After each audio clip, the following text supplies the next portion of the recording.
La cenicienta de la iglesia es la oración.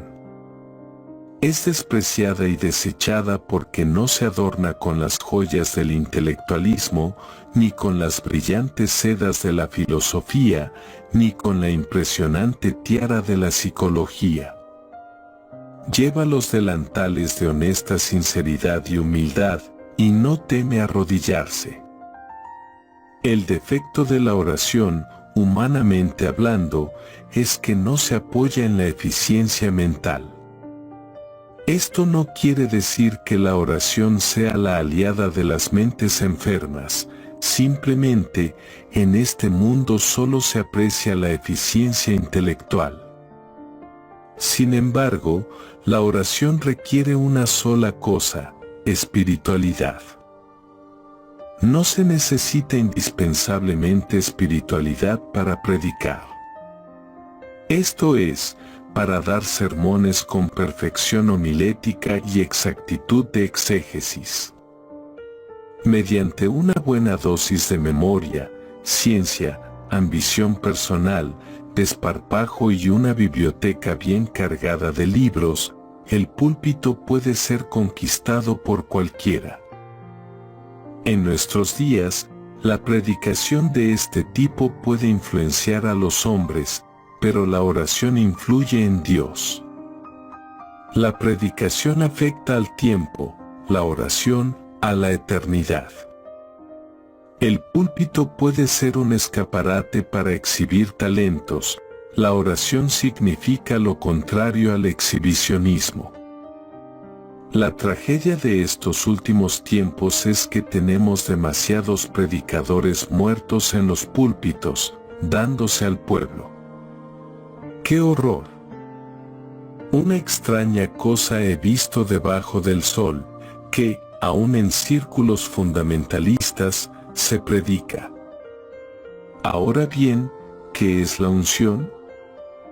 Apenas lo sé, pero sé lo que no es, o al menos sé cuando no está sobre mi propia alma.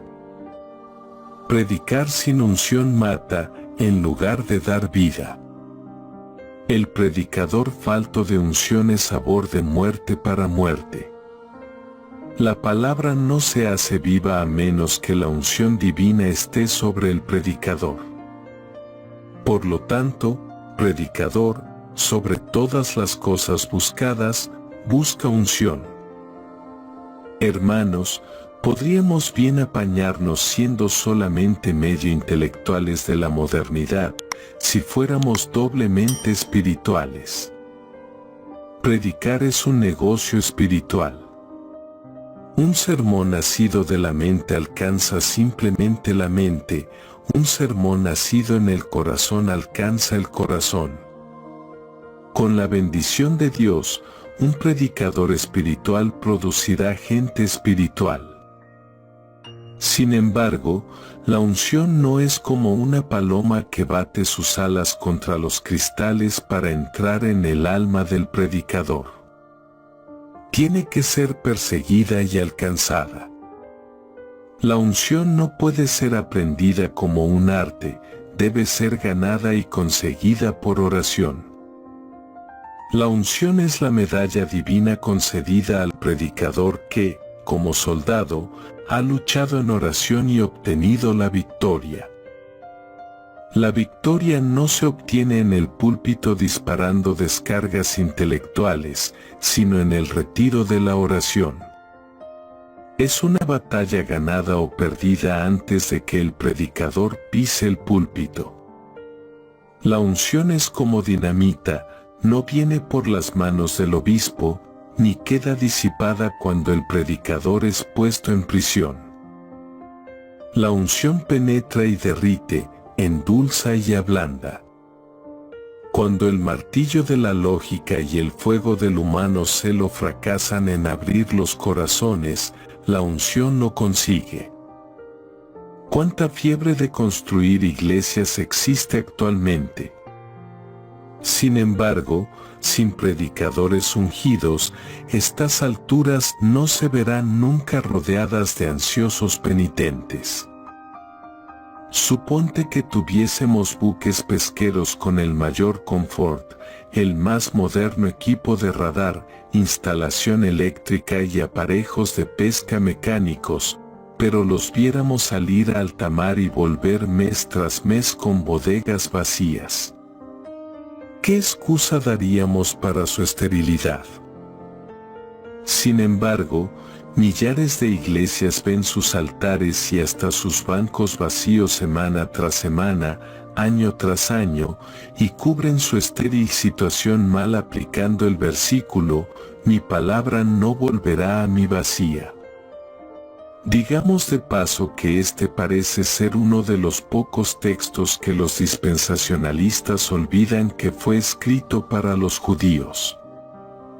El triste hecho es que el fuego de los altares está ardiendo muy débilmente o se haya apagado del todo. La reunión de oración está muerta o moribunda. Con nuestra actitud respecto a la oración, parece que estamos diciendo a Dios que lo que fue empezado en el Espíritu podemos terminarlo en el poder carnal. ¿Qué iglesia pide a su candidato al pastorado cuánto tiempo emplea en oración? Sin embargo, a la luz de la historia, os diría que un ministro del Evangelio que no dedique 2 horas diarias a la oración no vale un céntimo, sean cuales sean los títulos que posea. La iglesia está hoy día acorralada a los lados del camino, mirando con desaliento y vergüenza cómo los ingenios humanos de 2 grandes potencias políticas se pavonean en medio de la carretera, lanzando amenazas en contra de todo lo puro, amable y de buen nombre. Detrás sigue el cortejo de una poderosa organización eclesiástica nominal, en tanto que ha sustituido la doctrina cristiana de la regeneración por la reencarnación budista, al Espíritu Santo por los espíritus familiares del espiritismo, los milagros por las curaciones psicológicas de la ciencia cristiana, y a Cristo por el ecumenismo capitaneado por Roma. Contra estos 2 males gemelos, aunque aparentemente antitéticos, el sistema ateo y la organización religiosa nominal que tiene la verdadera iglesia cristiana para ofrecer. La mayor somnolencia, tanto en el púlpito como en la prensa, ha tomado el lugar de la contraofensiva religiosa de siglos pasados. Hasta Roma ya no nos llama protestantes, sino católicos o hermanos separados. ¿No es esto significativo? ¿Quién contiende hoy eficazmente por la fe una vez dada a los santos? ¿Dónde están nuestros valientes guerreros de los púlpitos? Los predicadores que deberían estar pescando hombres están buscando cumplimientos y halagos humanos. Los predicadores que antes sembraban semillas siembran ahora perlas de intelectualismo. Imaginaos qué cosecha producirá un terreno sembrado con perlas. Fuera con esa predicación paralítica que carece de poder porque ha sido engendrada en una tumba en vez de en una matriz viva. Pues procede de un alma sin fuego del Espíritu Santo ni oración. Si Dios nos llamó al ministerio, queridos hermanos, os digo que debemos empeñarnos en obtener la unción sobre todas las cosas buscadas. Busca la unción. A menos que nos conformemos con altares estériles, adornados de intelectualismo sin unción, nuestra oración necesita ser engendrada y perseguida con una energía inalcanzable, una persistencia imperturbable y un valor que nunca desfallezca. Judas dijo, pero vosotros, amados, edificándoos en vuestra santísima fe, orando en el Espíritu Santo, Judas capítulo 1 versículo 20. A.W. Pink dijo, oh, que podamos ser nosotros profundamente conmovidos por el estado languidecente de la causa de Cristo hoy día sobre la tierra, por las entradas del enemigo y las desolaciones que ha producido en Sión. Un espíritu de indiferencia, o por lo menos de fatalístico estoicismo, nos mantiene helados a muchos de nosotros. De Erwin Pessen, la oración era la ocupación preeminente de su vida. George Whitefield dijo, días enteros y semanas ha pasado postrado sobre el suelo en oración, silenciosa o audible. Berrich dijo, todos los despertamientos empiezan en la cámara secreta. Ningún corazón arde en fe sin mucha conversación secreta con Dios, y nada puede sustituir su falta. Tratar de medir el sol con 1 metro sería menos difícil que tratar de medir a Juan el Bautista con nuestras medidas modernas de espiritualidad. El ansioso padre que recibió la profecía de su nacimiento escuchó de boca del ángel lo siguiente: muchos se regocijarán de su nacimiento, porque será grande delante de Dios. Lucas capítulo 1 versículo 14 al 15. Hoy día prodigamos mucho la palabra grande, pues confundimos prominencia por eminencia. En aquel día, Dios no necesitaba un sacerdote ni un predicador, sino un hombre. Había muchos hombres en aquellos días, como los hay al presente, pero todos eran demasiado pequeños. Dios necesitaba un gran hombre para una gran empresa. Probablemente, Juan el Bautista no tenía aptitudes para el sacerdocio, pero tenía todas las cualidades para ser un profeta. Antes de su venida, habían pasado 400 años de oscuridad, sin un rayo de luz profética, 400 años de silencio, sin un así dice el Señor, 400 años de deterioro progresivo en las cosas espirituales, derramando ríos de sangre de animales para la expiación de los pecados y con un sacerdocio bien pagado como mediador. Israel, la nación favorecida de Dios, estaba bien provista de ceremonias, sacrificios y circuncisión. Pero lo que un ejército de sacerdotes no pudo hacer en 400 años, lo hizo un hombre enviado de Dios, Juan el Bautista. Un hombre preparado por Dios, lleno de Dios y ardiente para Dios, lo logró en 6 meses. Comparto la opinión de Im Vance de que Dios requiere 20 años para preparar un buen predicador. La educación de Juan el Bautista tuvo lugar en la Universidad Divina del Silencio. Dios lleva a todos sus grandes hombres a una universidad así. Aun cuando Pablo, el orgulloso fariseo guardador de la ley, poseía un intelecto colosal y buenos títulos de la escuela rabínica de Jerusalén, cuando Cristo cambió su rumbo en el camino de Damasco, necesitó llevarlo 3 años a Arabia para vaciarlo de sus prejuicios y educarlo antes de que pudiera decir, Dios reveló a su Hijo en mí.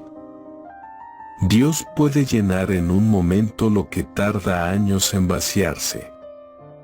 Jesús dijo, id, pero también señaló que algún hombre se encierre por una semana sin otra comida que pan y agua, ni otros libros que la Biblia, ni otro visitante excepto el Espíritu Santo. Os garantizo, hermanos predicadores, que este hombre o quebrantará su propósito, o quebrantará los corazones. Juan el Bautista fue a la escuela del silencio, el desierto, hasta el día que se mostró a Israel. ¿Quién podía estar mejor equipado para la tarea de levantar a una nación torpe de sus sueños sensuales que este profeta tostado por el sol, bautizado con fuego, alimentado con manjares del desierto y enviado por Dios. Con un rostro como la mañana del juicio, en sus ojos brillaba la luz de Dios, en su voz, la autoridad divina, y en su alma, la pasión de Dios. ¿Quién, pregunto, podía ser mayor que Juan? Es cierto que trastornó una nación entera. Este profeta vestido de pieles, con un ministerio de tiempo muy limitado, ardía de tal manera que quienes escucharon la voz de su cálida lengua y sus mensajes ardientes se fueron a casa a pasar noches sin dormir, hasta que sus almas fueron quebrantadas por el arrepentimiento. Sin embargo, Juan el Bautista era un extraño en doctrina, sin sacrificios, ceremonias ni circuncisión, extraño en comida, no bebedor ni banqueteador, extraño en indumentaria, sin filacterias ni vestidos farisaicos. Pero Juan era grande. Las grandes águilas vuelan solas, los grandes leones cazan solos, las grandes almas andan solas, solas con Dios. Esta soledad es difícil de soportar e imposible de gozar, a menos que exista la divina compañía.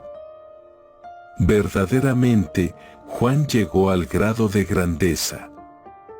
Era grande en tres formas: grande en su fidelidad al Padre, con una educación de años y una predicación de solo cortos meses; grande en su sumisión al Espíritu, pues empezó y terminó según le fue ordenado; grande en sus declaraciones acerca del Hijo, manifestando que Jesús, a quien nunca había visto, era el Cordero de Dios que quita el pecado del mundo.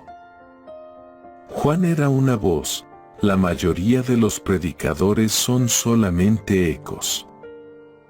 Pues, si los escuchas con atención, descubrirás cuál es el último libro que han leído y cuán poco citan de la Biblia para alcanzar las masas. Necesitamos una voz, un profeta enviado del cielo a predicar a los predicadores.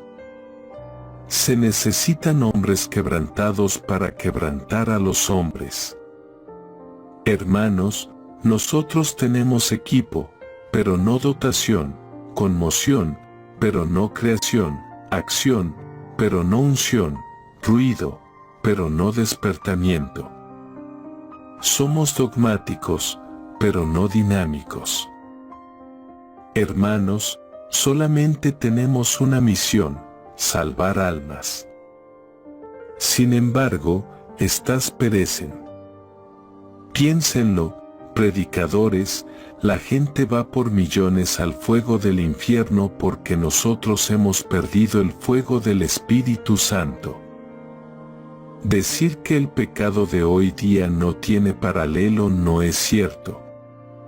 Jesús dijo: como en los días de Noé, así será en la venida del Hijo del Hombre. Y en el capítulo 6 de Génesis, versículo 5, hallamos una descripción gráfica del tiempo de Noé que dice: y vio Jehová que la maldad de los hombres era mucha en la tierra, y que todo designio de los pensamientos del corazón de ellos era de continuo solamente el mal. Así era entonces y así es hoy día. El pecado es ensalzado y popularizado, arrojado a los oídos por la radio, a los ojos por la televisión y plasmado en las cubiertas de las grandes revistas. Los asistentes a las iglesias, cansados de sermones, dejan las reuniones como han entrado, sin visión y sin pasión.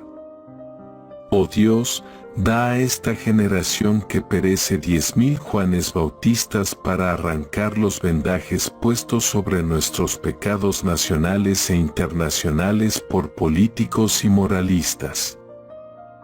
Así como Moisés no podía dejar de ver la zarza ardiente, así una nación no puede dejar de ver a un hombre que arde por Dios. Dios combate al fuego con fuego. Cuanto más fuego en el púlpito, tanto menos tendrá que haber en el infierno. Juan el Bautista era un hombre nuevo con un nuevo mensaje. Como el acusado que oye la temible sentencia de culpable de boca del juez y palidece, así las multitudes oían el clamor de Juan que decía: arrepentíos. Hasta que esta voz circulaba por los corredores de sus mentes, agitaba sus memorias de pecados pasados, doblegaba las conciencias y los traía heridos de terror al bautismo de arrepentimiento.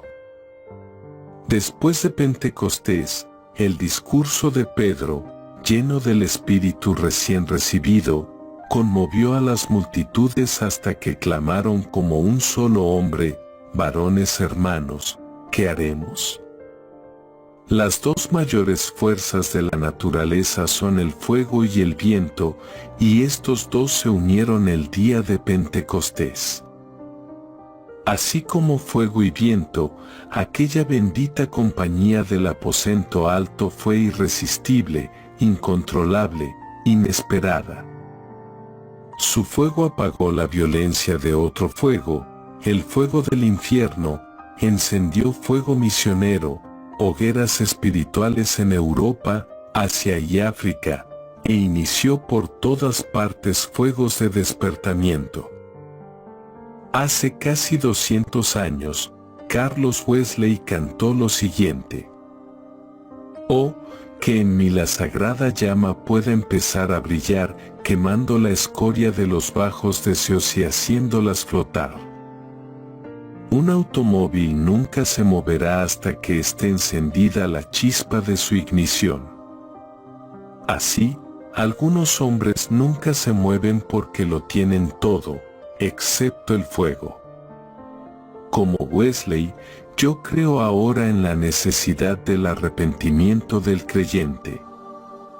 La promesa del Padre es para ti. Por tanto, ahora mismo ponte de rodillas en este momento, al lado de tu silla, en tu confortable hogar o en el despacho del pastor desalentado y casi pronto a abandonar su trabajo. Ponte, hermano, de rodillas y haz una oración. Dios los bendiga a todos, amados hermanos. Me gustaría terminar este tiempo de devocional meditando en esta lectura con una oración, pidiéndole al Señor que nos dé predicadores con celo por la palabra y, aun a nosotros, como ministros, que nos ilumine el Espíritu Santo para cumplir fielmente nuestra labor. Oramos, amados. Amado Padre Celestial, te ruego por cada ministro que ahora está escuchando este canal. Seas tú produciendo la llama que nunca se apague en su corazón, por el celo de tu palabra y por el cuidado de tu rebaño, que tú les has encomendado, Padre. A través de esta oración, ruego por fuerzas para ellos y ruego aún por fuerzas para mi vida. Ayúdanos a continuar con esta labor fielmente, Señor, y de manera responsable. Te ruego, Dios, por aquellos hermanos que están siendo edificados a través de este canal.